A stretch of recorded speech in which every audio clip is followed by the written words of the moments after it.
it's time for your VanderShark Barley Forge Game of the Week. Oh, yeah. La Slancha. La Slancha.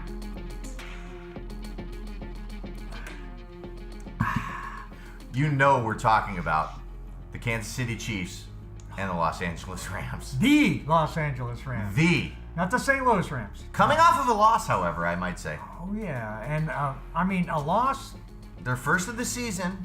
And, hey, I'm kind of glad they got that out of the way. You know what they also got out of the way was somebody in their receiving core named Cooper Kupp. Oh, yes, they did. Done for the season, torn ACL. And that, as we were talking in the green room, brings up one of the interesting matchups of this game. Because we know that they're going to be two prolific offenses. Absolutely. And let's say right away, especially since they moved it from Mexico, which we talked about actually in the NFL breakdown.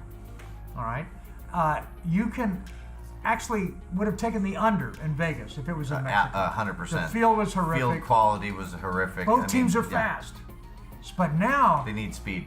They're on the surface. Even plane. So, both teams get a lot better with this. There's going to be points scored. We both, yes, agree on Okay, but we're talking about the impact of the loss of a receiver like Cooper Kupp. This guy going before his knee injury, which, by the way, was caused by a horse collar tackle that was illegal, and the defender should have been fined by the league. Cooper Kupp is injured because of somebody's disregard to the rules of the game. And yes, Terrell Owens did tweet about it. Okay? But, I'm glad you brought up Cooper Kupp, and because it is a huge loss, but there's two reasons that it's not going to make a difference in this game one whit. So he's obviously on the Rams side of the ball. You'd think. Robert Woods, okay, Brandon Cook. Number one, number two wide receiver, no problem. Kupp was a very effective complimentary piece on the line. Basically, complimentary piece. He was Wes Welker. And this is the guy who threw the ball to 115 times in a season. And he's not your WR1. No, he's not, but he's the guy that catches the ball more than your WR1. They didn't lose their WR1, and they have guys that can step up in that position, and a QB who makes the guys and around an him injured backfield. Gurley is not playing at his best right now, and does anybody know who Gurley's backup is? I'll take Gurley on one leg, and yes, I do know who the backup is. All right, and the backup has been awesome, and on any other team, this guy would be a weapon. So let's go to the other side of the ball. Obviously, we need to go to the other side of the ball. Let's look at Kansas City right now. Tyreek Hill, Kareem Hunt, Travis Kelce. Speed. No, Kelce is not speed. Kelce's craftiness. Kelce will knock everybody on their ass, catch the ball, step on top of them, and then run for a touchdown. That's speed for the position.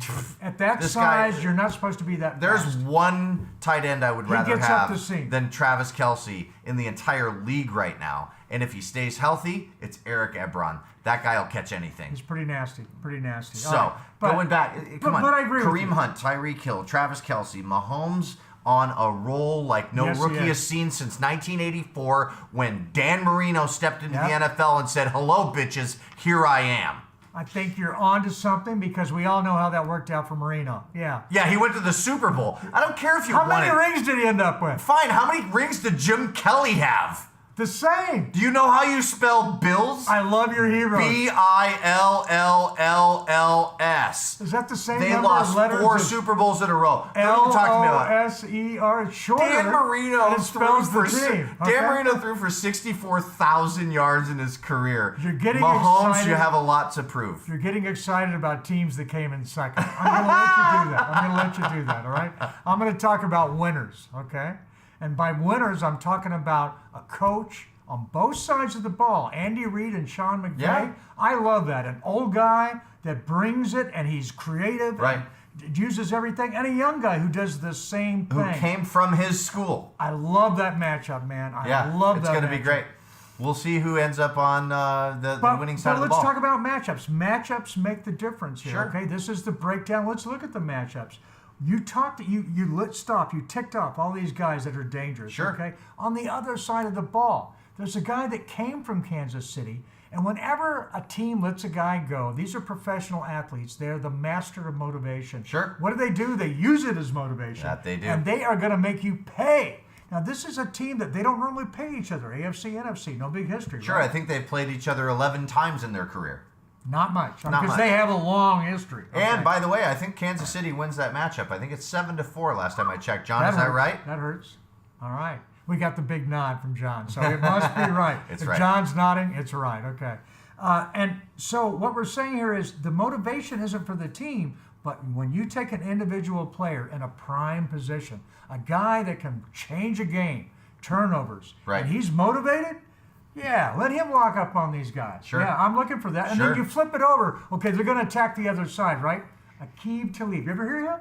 I've heard of him. Okay, pretty darn good guy. Yeah, All right? last time I checked, one of the best defensive backs in the history of the NFL. Yeah, they got some linebackers. They got a guy named Aaron Donald. Well, and look, you might look have heard at of him. Look at the core of cornerbacks that Aqib Talib is teaching how to play the game from a deep defensive side of the field. That's a good call. Yeah, it's great. Obviously, you see why this is our Barley Forge game of the week. It's hard to call. It really It is. really is. I'm definitely on the side of the Kansas City Chiefs, and he's obviously a Rams fan in this one. So we have our... And it's a tough call. No, we have our camp. We have chosen. Yeah. We have selected. The sword is in the sand. So you know But- who the winning team is.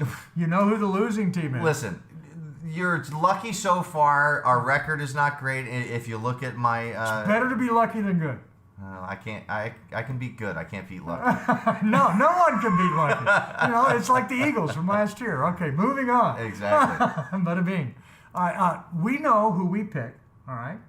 Who do you pick? Who do you pick? Come And on, why? which side of it are you on? Agree with me, agree with him. We broke chime the in, game let down. us know. You break the game down. Yeah.